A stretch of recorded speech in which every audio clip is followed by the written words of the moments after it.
Assalamualaikum warahmatullahi wabarakatuh. Alhamdulillah. Alhamdulillahi rabbil alamin. Assalatu wassalamu ala nabiyyina Muhammadin wa ala ahli baitihi wa ala azwajihi wa dhurriyyatihi ajmain. Kembali bersama Zulkarnain El-Maduri. Kali ini kembali saya ingin mengkritisi sebuah konten yang mengangkat tema Allah bukan di atas. Inilah akibatnya jika ada di atas, jika Allah ada di atas. Tentunya oleh saudara kita ya. Madura Geng. Tetapi bagaimana sebenarnya kalau kita berbicara agama? Ya, kalau berbicara agama tidak didasarkan kepada Al-Quran dan As-Sunnah, pasti bikin parameter sendiri. Apalagi kalau berbicara yaitu yang disebut dengan ilmu kalam sebagai kacamata. Itu tidak memungkinkan bisa bicara agama dengan tepat. Ya. Tidak memungkinkan bisa bicara agama dengan jujur. Namanya saja filsafat atau namanya saja ilmu kalam. Tentu saja ketika digunakan sebagai parameter agama itu bikin kacau malah. Apa? Karena akan menghilangkan identitas pemahaman sunnah. Walaupun mereka itu berteduh di balik aswaja tadi. Atau bersembunyi di balik topeng aswaja. Jadi aswaja itu hanya menjadi topeng saja di dalam memahamkan Al-Quran. Kalau kita lihat dari berbagai macam tafsir yang ada, itu pun sangat hati-hati untuk menafsirkan yang tidak-tidak, apalagi kalau menafsirkan Al-Quran hanya didasarkan kepada logika semata. Kemudian menggunakan parameter Allah. Emangnya menguasai parameter Allah seperti apa gitu? Kenapa? Parameter ilmu kalam ini ketika berbicara Allah sudah pasti akan dilepaskan dari berbagai macam keterikatan. Bahwa Allah seolah-olah tidak terikat. Tanpa mengetahui makna yang sesungguhnya, tapi hanya sekedar retorika. Ya seperti misalnya kalau manusia itu selalu berbicara arah. Kalau Allah itu kan tidak berbicara arah. Allah Maha Pencipta dan sebagainya. Allah tidak punya arah. Jadi dasar pemikiran seperti ini namanya itu kalam. Biasanya kalau kalam tafsirnya itu akal. Ya mentoknya itu karena mereka memposisikan Allah dari kacamata mereka. Tidak pernah Rasulullah Sallallahu Alaihi Wasallam sebagai seorang nabi kemudian berbicara Allah Subhanahu Wa Taala sebagaimana orang ini, gitu, yaitu Kiai Haji Dr. Abdul Wahab Ahmad. Katanya pakar ilmu kalam aswaja. Wow. Artinya sama saja dengan Amrozi. Kalau melihat dari modelnya ya nggak beda dengan Amrozi itu, Dr. Amrozi. Sama-sama ngawur gitu ya. Jadi ini orang yang menyiret pemahaman Kiai Haji Dr. Abdul Wahab Ahmad ini tujuannya ingin agar manusia tidak berbicara Allah dari sisi Al-Quran Nas gitu. Karena kemudian apa? Narasi yang dibangun oleh orang ini, Allah itu punya penglihatan tersendiri. Jadi penglihatannya Allah itu tidak pakai arah. Allah itu tidak membutuhkan arah. Kalau dari Allah. Nah, kalau dari manusia iya gitu.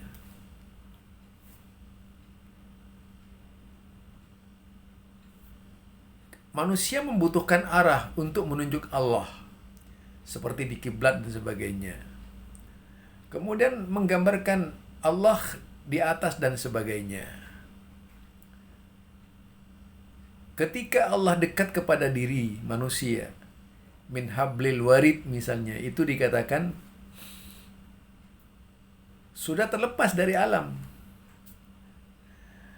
Lah, kalau dalam pengertian dekat ya, itu justru kalau kita lihat itu namanya mengalamkan Allah. Kalau dekat dalam pengertian ilmu kalam itu apa? Artinya dia sangat dekat manusia dengan Allah dan sebagainya. Padahal kalau melihat dari para sahabat Nabi, melihat dari Nabi sendiri, kemudian dari ayat kursi, yang dekat itu ilmunya. Jadi min hablil warid itu ilmunya, bukan zatnya. Sebagaimana yang difirmankan oleh Allah. Jadi ini pakar ilmu kalam ini tidak memberikan sesuatu yang baru. Pemikiran Mu'tazilah ini, aslinya Mu'tazilah. Jadi bukan pemikiran Ahlus Sunnah wal Jamaah. Karena tidak ada Ahlus Sunnah wal Jamaah mengurai seperti itu. Sebuah kebohongan kalau kemudian pemahaman seperti ini disandarkan kepada aswaja. Kedustaan besar. Karena yang dikatakan dekat oleh para ulama-ulama, istilah min hablil warid itu disebutkan oleh mereka itu ilmunya. Jadi ilmunya tidak dekat sebagaimana pola pandang yang dikembangkan wawasannya oleh kaum ilmu kalam. Ilmu kalam saja dipakai sebagai alat. Mana ada lurus ilmu kalam di dalam berakidah? Rata-rata bengkok di dalam berakidah. Karena mereka itu tidak akan berhenti pada satu titik pemahaman. Walaupun akalnya mentok sebenarnya. Untuk bisa menerima Allah sesuai dengan Quran dan As-Sunnah. Gitu. Belum pernah ada pemikir-pemikir Ahlus Sunnah seperti orang ini. Kecuali ya Fakhruddin Ar-Razi. Ya penulis tafsir juga. Tafsir Ar-Razi itu. Tetapi tidak separah orang ini. Ini lebih parah dari Ar-Razi. Bukan Rozi yang di Padang. Justru ini mirip Rozi Padang cara berpikirnya. Kalau Ar-Razi itu mengangkat sekitar roh. Nah, orang ini mengangkat sekitar Allah. Jadi Ar-Rahmanu 'alal 'arsy istawa. Kalau kita lihat di dalam kitab Imam Qurtubi, itu Imam Qurtubi menjelaskan dengan tegas bahwa pemahaman salafus soleh, mereka para sahabat bukan tidak menerima, juga tidak menolak Allah itu di atas arah. Ya, kalau pemikiran ilmu kalam ini ingin menghilangkan cara berpikirnya para sahabat Nabi tadi dengan takwil yang bersifat rinci, takwil yang bersifat tafsili gitu. Dirinci sedemikian rupa dari hasil godokan pemikirannya untuk membuktikan bahwa pemahamannya adalah benar gitu. Kemudian menolak orang-orang tadi yang disejajarkan dengan Wahabi dan sebagainya, Mujassim dan sebagainya, bahwa mereka ini dianggap tidak tahu ilmu kalam. Akhirnya kita makin tahu siapa ya Aswaja ini. Aswaja sekarang ini lebih tepat itu dikatakan jelmaan Mu'tazilah, bukan Aswaja. Kalau mengikuti cara berpikirnya orang ini, di satu sisi Ar-Razi yang juga berbicara melebar kepada persoalan ruh, di satu sisi akal mentok juga yang dilakukan oleh Kiai Haji Dr. Abdul Wahab Ahmad ini, nampak sekali adanya alibi yang menetapkan bahwasanya Allah Subhanahu wa taala itu berada pada dua sudut pandang. Yaitu sudut, kenapa dia mengingkari, dia tidak bisa menerima kalau itu dari sisi Allah ya, kalau dari sisi manusia. Kalau dari sisi manusia bisa saja Allah berarah gitu. Ya, tapi tidak seperti umumnya yang dikatakan Wahabi ya oleh mereka itu. Kalau Wahabi itu menurutnya seolah-olah ya ini ya. Jadi menurutnya Wahabi itu tidak tahu agama, yang tahu itu mereka gitu. Lalu berusaha, kenapa sih nggak buka kitab-kitab yang imam-imam dahulu kala sih? Dari seluruh kitab-kitab dibuka berkaitan dengan akidah gitu. Tidak asal ngomong gitu, itu lebih baik daripada kemudian ngelantur kemana-mana. Coba kita dari perspektif manusia saja, sebutan atas. Sebut atas saja dari perspektif manusia. Nah, itu kalau kita sebut atas, sebenarnya akan memunculkan istilah lain bagi mereka yang ditunjuk ada di atas, di planet lain misalnya. Seandainya di planet-planet itu semua ada seperti manusia, maka akan saling tuding, itu di atas, itu di atas, itu di atas. Jadi Zakka di atas, Zulkarnain di atas. Jadi akhirnya macam-macam penafsiran kata atas itu. Kalau melihat dari kata atas perilaku manusia. Kalau Allah ada di atas, itu sudah benar. Artinya di atas segala makhluknya. Coba, di atas segala makhluknya. Ini kalimat berantai ya, di atas di atas segala makhluknya. Artinya di atas segala makhluk itu berarti di luar makhluk. Kalau mau berbicara sisi ilmu kalam ya, jadi atas itu, apa sih artinya atas bagi Allah Subhanahu wa taala? Ya atas segalanya, bukan hanya sifatnya atas. Semuanya atas. Aliyun kabir misalnya. Allah yang maha ali, maha atas gitu. Maha tinggi. Ya, dalam ketinggian Allah Inilah yang tidak bisa ditandingi oleh makhluk. Dalam kebesaran Allah tidak ditandingi oleh makhluk. Tidak ada makhluknya yang menandangi. Manusia juga punya kehendak. Allah punya kehendak. Tetapi yang membedakan kehendak manusia dengan kehendak Allah itu berbeda. Ini saja kalau kita mau berbicara ilmu kalam ini ya. Akhirnya saya terseret juga ini kepada ilmu kalam nih.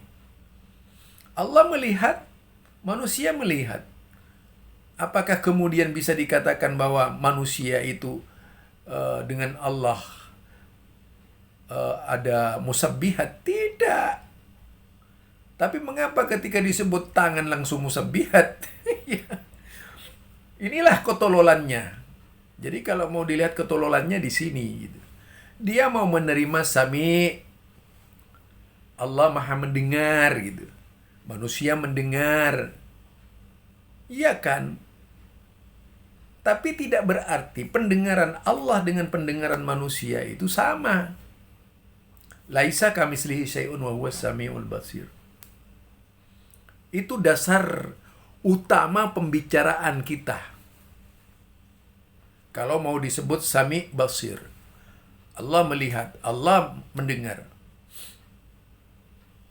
Mengapa cuma kemudian di sifat 20 Allah melihat, Allah mendengar, Allah berbicara. Tapi kemudian ketika berbicara yang lainnya tidak terima juga gitu. Apakah bihuruf dan sebagainya. Kok ngatur Allah? Heran sifat 20 itu. Jadi yang ngatur Allah itu sifat 20. Saya dulu pernah menyampaikan perkataan seorang ulama hadis dan seorang pengkritik hadis itu, Abu Hatim. Siapakah aswaja yang sesungguhnya itu gitu. Kalau kita pahami itu dari kitab-kitabnya Abu Hatim, Mu'tazilah tasmiyatu ahlus sunnati wal jamaah alamatul Mu'tazilah kata. Alamatnya Mu'tazilah itu dikatakan tasmiyatuhum ahlas sunnati wal jamaah, dikatakan yaitu musabbihat. Ada lagi dengan istilah tatsim, mujassimah. Sebenarnya cara berpikir seperti ini. Karena Ahlus Sunnati wal Jamaah itu menerima Al-Quran tanpa pandangan ilmu kalam tadi, yang ngawur menurut saya itu, keluar dari nas-nas yang sesungguhnya. Kalau cuma mau main logika seperti itu, kucing juga tahu main logika itu. Itu sudah makanan saya dahulu kala itu. Jadi sekarang memposisikan Al-Quran ya apa adanya. Memposisikan Al-Quran sesuai dengan yang difirmankan oleh Allah. Tanpa takwil, tanpa yaitu rinci dan sebagainya. Saya pernah diajak debat istilah arash itu. Istiwa itu. Nah, mereka kemudian apa? Saya kan sudah bilang, dari sisi bahasa istiwa itu bisa saja bersemayam artinya dan sebagainya. Al-istiwa maklum, itu sudah jelas dari sisi bahasa. Kemudian wal kaif itu majhul. Ya, kaifnya itu artinya kalau disebut kaif, dia bertanya, kalau sekarang istiwa ya, istimewa maklum, Allah misalnya bersemayam. Lalu majhulnya yang diungkap-ungkap oleh mereka ini dengan pola Mu'tazilah yang dijadikan daya berpikir, dia menyebut Allah, padahal majhul kan, tidak harus bertanya. Ya kalau bersemayam Allah itu, terus apa bedanya dengan manusia? Coba yang menyamakan ini kan siapa? Kemudian dia berpikir Allah duduknya sama dengan manusia, siapa itu misalnya. Allah berdiri misalnya. Berdirinya sama dengan manusia. Yang menyamakan siapa coba? Mereka. Itulah sebabnya kemudian membuang sifat-sifat Allah tadi. Diganti dengan sifat-sifat takwil. Menghalalkan berbagai macam makna untuk membuang ayat Quran. Kalimat Quran tadi dibuang. Sehingga dianggap tidak layak itu dikenakan oleh Allah. Karena memang dasar kemampuannya mereka berpikir ya seperti itu. Doktrin sudah dari atas ke bawah sama. Di Asy'ariyah kan seperti itu umumnya. Sudah begitu, selain Asy'ariyah, ya Kullabiyah lagi itu. Jadi mereka ini Asy'ariyah juga Kullabiyah gitu. Pada intinya itu kalau berbicara ilmu kalam. Jadi ilmu kalam ini bukan orang makin mengerti agama, justru makin menjauhkan orang dari agama. Ilmu kalam ini pula yang menimbulkan luka-luka pemikiran di tengah-tengah umat Islam. Karena pada akhirnya hanya berkutat pada pemahaman-pemahaman doang gitu. Intinya mereka yang terperosok ke dalam paham Mu'tazilah, dari orang-orang yang ngaku Mu'tazilah, yang ngaku Aswaja itu banyak sekali. Ya Idrus Ramli itu Mu'tazilah juga itu, bukan Ahlus Sunnah. Ahlus Sunnah tidak seperti itu. Kalaupun mau dirinci di dalam berbagai kitab tentang istiwa itu, banyak pengertiannya kalau kita lihat tentang istiwa itu. Jadi yang mempersoalkan tentang istiwa ini jelas dari kalangan orang-orang filsafat, dari kalangan ilmu kalam tadi. Di mana ilmu kalam itu di mata Imam Syafi'i sangat tidak disukai karena memang banyak cara-cara ilmu kalam yang dikembangkan oleh mereka tidak pada jalur yang sebenarnya. Ilmu kalam bukan makin menguatkan Al-Quran dan As-Sunnah, tapi ingin menggugurkan Al-Quran dan Sunnah. Itulah sebabnya agama mereka ini bisa dikatakan agama kompilasi pendapat saja gitu. Jadi agamanya merupakan tafsiran saja. Sementara Allah Subhanahu wa taala kalau kita baca dalam Al-Quran, ya kita harus taat kepada Allah dan Rasulnya. Artinya taat kepada Al-Quran dan As-Sunnah Nabi. Bukan kepada kompilasi pendapat.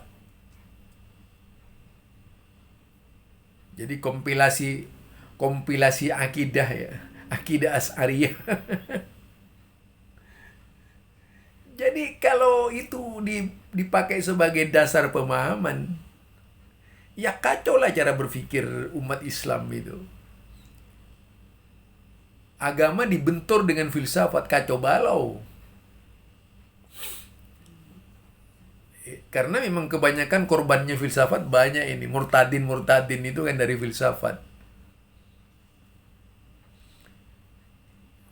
Itu siapa namanya? Christian Prince yang ada di Dubai itu. Akibat banyak mendalami dunia filsafat, akhirnya menjadi murtadin internasional. Itu kalau kita cermati dari cara berpikirnya orang-orang ilmu kalam. Jadi ilmu kalam itu tidak bisa menerima Al-Quran sesuai dengan yang dibacakan oleh Allah dan Rasulnya.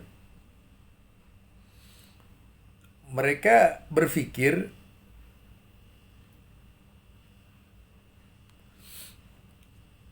kata istiwa itu tidak seperti yang digambarkan oleh manusia, tapi mereka berpikir sebagai manusia, anehnya itu. Kemudian dia menggambarkan Allah sesuai dengan kemauan mereka. Misalnya dalam surat Al-Baqarah kita lihat itu, huwallazi khalaqa lakum ma fil ardi jami'a summa stawa ila as-sama' fasawwahunna sab'a samawat wa huwa bikulli syai'in alim. Nah, ayat ini yaitu ayat Al-Baqarah ayat 29, surat Al-Baqarah ayat 29. Ini tidak bisa diterima oleh mereka. Lebih-lebih parah lagi itu Idrus Ramli ya. Sampai mengatakan bahwa istiwa itu alamat palsu Tuhan. Berani banget dia. Apa ya? Sepertinya sudah menguasai ilmu Tuhan. Sudah melebihi Tuhan sehingga menafsirkan di luar akal waras gitu. Atau memang istilah orang Madura itu tapengsor. Berlebihan banyak berpikir, akhirnya ngalor ngidul, nggak jelas agamanya seperti apa. Atau kama salil himar yahmilu asfaro, seperti himar memikul kitab. Itu akhirnya seperti itu. Jadi kalau kita lihat juga surat Al-A'raf, Inna rabbakumullahu alladhi khalaqas samawati wal arda fi sittati ayyam summa stawa 'alal arsy. Nah, itu surat Al-A'raf ayat 54. Kemudian sama juga surat Yunus ayat 13. Surat Ar-Ra'd ayat 2. Kemudian yang paling terkenal adalah surat Taha ayat 5. Ar-Rahmanu 'alal arsy istawa. Kemudian surat Al-Furqan 59. Surat As-Sajadah 4. Surat Fussilat 5. Dan masih banyak lagi.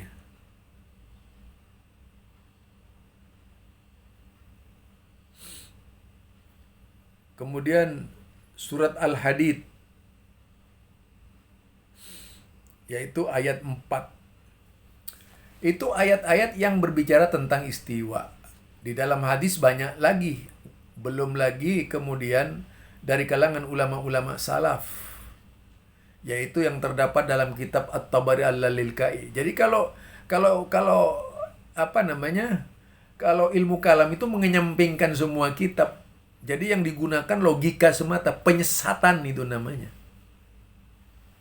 Ngawur, tidak jelas, karena meninggalkan referensi sudah.